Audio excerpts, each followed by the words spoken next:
The Melancholy of Hawthorne Manor. Chapter 1. The Haunting of Hawthorne Manor. The rain poured relentlessly, drumming a haunting melody on the old Victorian windows of Hawthorne Manor. The mansion stood as a silent sentinel, cloaked in mist and surrounded by overgrown ivy. Its reputation as a place of malevolence and sorrow had spread far and wide, making it the perfect subject for ghost stories shared around campfires. On this stormy night, the grand wooden doors of Hawthorne Manor creaked open ever so slightly, as if beckoning someone to enter. A slender envelope, yellowed with age, lay on the doorstep, rain-soaked and nearly torn. The faint scent of lilac lingered around it, a fragrance that had long since disappeared from the world. Vivian, a seasoned paranormal investigator, known for her relentless pursuit of the supernatural, had received this curious invitation in her mailbox. It simply read, "Come to Hawthorne Manor, where the past meets the present. Your expertise is needed." Vivian couldn't resist the allure of such a mysterious request. She had investigated countless haunted places, but the legend surrounding Hawthorne Manor intrigued her like no other. With her dark hair pulled back in a ponytail, clad in her signature black trench coat and boots, she embarked on a journey that would test her courage and unravel the secrets of the manor. Historian Elliot, a man with unrivaled knowledge of local history, had also received an invitation to Hawthorne Manor. For years he had delved into the annals of the town, unearthing forgotten tales and family sagas. The name Hawthorne held a special place in his research, as the family had once been prominent, but tragedy had left their name shrouded in darkness. As Vivian made her way through the torrential rain, her footsteps echoing through the silent streets, she pondered the enigma of the Hawthorne family. Rumors spoke of a cursed bloodline, a century-old tragedy that had befallen them, and the restless spirits that still roamed the mansion's halls. Vivian arrived at the entrance of Hawthorne Manor, her flashlight casting eerie shadows on the looming facade. The storm had intensified, and thunder rumbled ominously overhead. She couldn't help but feel a sense of foreboding as she crossed the threshold.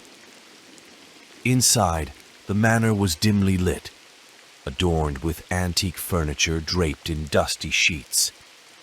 The air was heavy with the weight of time, and the walls seemed to whisper secrets long forgotten. Vivian's heart raced as she began her investigation, setting up her equipment to capture any paranormal activity that might reveal itself. Meanwhile, historian Elliot arrived at the manor's entrance, clutching his invitation and wearing a tweed jacket against the chill. He had been drawn to Hawthorne Manor by the promise of uncovering the truth behind the family's dark past. His extensive research had hinted at a curse, a terrible event, and the spirits of those who could not find peace. Elliot was determined to connect the dots between history and the supernatural, to discover the key that would unlock the mysteries of Hawthorne Manor once and for all. Vivian and Elliot's paths converged in the dimly lit foyer of the manor. Their eyes met, and unspoken questions lingered between them. What forces had brought them to this forsaken place? What secrets lay hidden in the shadows of Hawthorne Manor? As they ventured deeper into the mansion, the atmosphere grew increasingly eerie.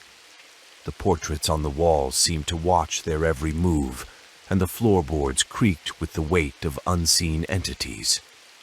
The spirits of Hawthorne Manor had stirred, and Vivian and Elliot were about to embark on a terrifying journey to confront the tragedies of the past and free the souls trapped within. Chapter 2. Echoes of Tragedy. Within the dimly lit corridors of Hawthorne Manor, Vivian and Elliot began their investigation.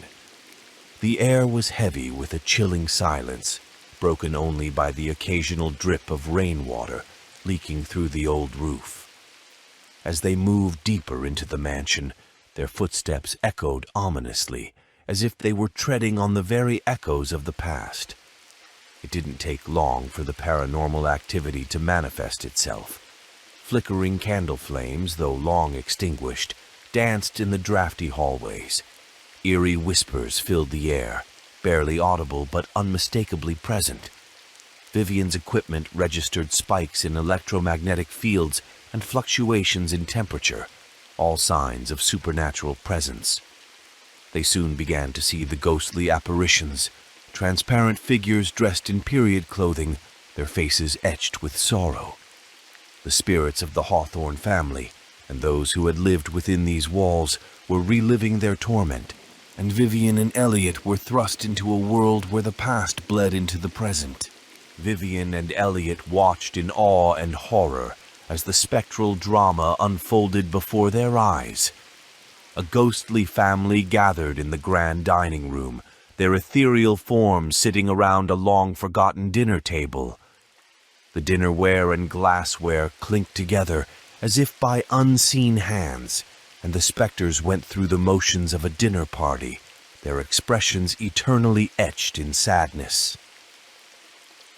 Among the apparitions, a woman, the matriarch of the Hawthorne family, wept silently as she gazed at a portrait on the wall. Vivian and Elliot recognized her as Isabella Hawthorne, the central figure in the century-old tragedy that had haunted this place. Her tears seemed to materialize into spectral drops that cascaded down her cheeks. With each passing moment, Vivian and Elliot became more deeply entangled in the supernatural web of Hawthorne Manor. The apparitions' silent pleas for release echoed in their minds, driving them to seek answers to the tragedy that had bound these souls to the mansion for generations. Vivian's determination to unravel the mystery intensified, and she consulted her paranormal equipment, attempting to communicate with the spirits. In response, the devices flickered and produced cryptic messages that hinted at the Hawthorne family's dark secrets. Elliot, drawing from his extensive historical knowledge, recounted tales of a forbidden love, betrayal, and a terrible accident that had befallen the family. It seemed that Isabella Hawthorne and her forbidden lover, James, had been torn apart by her disapproving family, leading to a sequence of events that had resulted in the family's curse. The more Vivian and Elliot learned, the clearer the tragic story became. Isabella's love for James had been her undoing. The family had forbidden their relationship, and in a fit of desperation, Isabella had made a dark pact to be with James forever, leading to the curse that had tormented the Hawthorne lineage for generations. The Apparidians, locked in their eternal torment, had become prisoners of their own making, reliving the moments that had torn their family apart. Vivian and Elliot knew that to free them, they needed to uncover the truth, break the curse, and offer these lost souls a chance at redemption. As the ghostly drama continued to unfold around them, Isabella Hawthorne's spectral form turned towards Vivian and Elliot, her eyes pleading for release from the tragic cycle. Her silent plea resonated within the hearts of the investigators, forging an unbreakable resolve to confront the malevolent forces that had plagued Hawthorne Manor for far too long. With the knowledge of the past and the determination of the present, Vivian and Elliot knew they had to press forward. The fate of the Hawthorne family and the souls trapped within these walls hung in the balance, and they were the only ones who could bring an end to the melancholy that had gripped the manor for a century. Chapter 3. The Liberation of Lost Souls. Vivian and Elliot stood in the midst of the ghostly reenactment, their determination unwavering. Isabella Hawthorne's pleading gaze spurred them into action, but they knew they were racing against time. The malevolent forces that bound the spirits to Hawthorne Manor grew stronger with each passing moment, and they needed to break the curse before it consumed them all.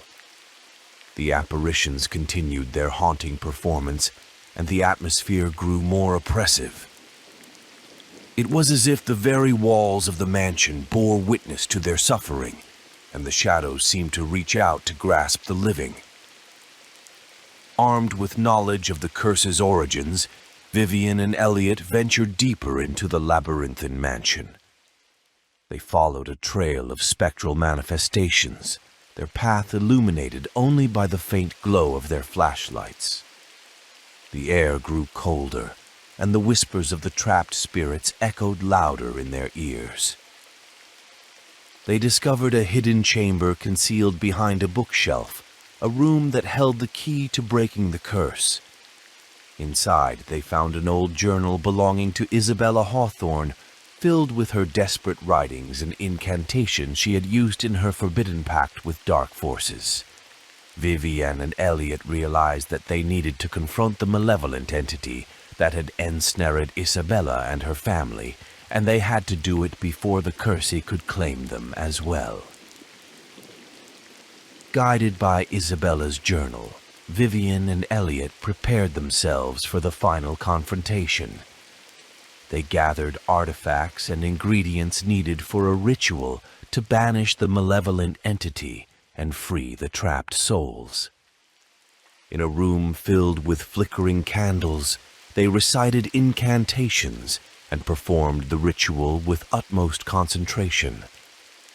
The air grew thick with supernatural energy, and the walls seemed to pulse with an otherworldly presence. The apparitions materialized around them, their mournful gazes fixed on the two investigators. As the ritual reached its climax, a dark, shadowy figure emerged from the darkness. It was the malevolent entity that had bound the Hawthorne family in torment for so long. Its form shifted and contorted, a grotesque manifestation of despair and malevolence. Vivian and Elliot stood their ground, channeling their combined knowledge and determination into the ritual. The entity writhed and howled, but they held firm, their resolve unyielding. The battle between light and darkness raged on, the very foundation of Hawthorne Manor shaking with the intensity of the conflict. Vivian and Elliot's determination was put to the ultimate test, but they refused to back down. Isabella Hawthorne and her family watched in hope as the malevolent entity's hold weakened. With one final incantation and a surge of supernatural energy, Vivian and Elliot banished the malevolent entity, its dark form dissipating into the ether. The mansion trembled one last time, and then a profound stillness settled over Hawthorne Manor. The curse had been broken. As the malevolent entity dissipated, the trapped spirits of the Hawthorne family began to fade away, their expressions shifting from sorrow to peace. Isabella, the matriarch of the family, smiled through her tears, finally finding the redemption and release she had longed for. Hawthorne Manor, once a place of melancholy and despair, was now filled with a sense of serenity. The oppressive atmosphere lifted, and the shadows that had clung to the walls receded. Vivian and Elliot had succeeded in their mission, freeing the lost souls and bringing closure to a century-old tragedy.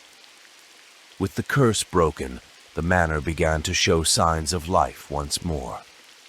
The rain outside stopped, and the first rays of dawn broke through the windows, casting a warm light on the once darkened halls. As they left Hawthorne Manor, Vivian and Elliot knew that their journey had been one of both fear and triumph. They had faced malevolent forces and uncovered the truth, and in doing so, they had brought peace to the tormented spirits of the Hawthorne family. The legend of the Melancholy of Hawthorne Manor would live on, but it would be a tale of redemption and closure, not one of eternal suffering.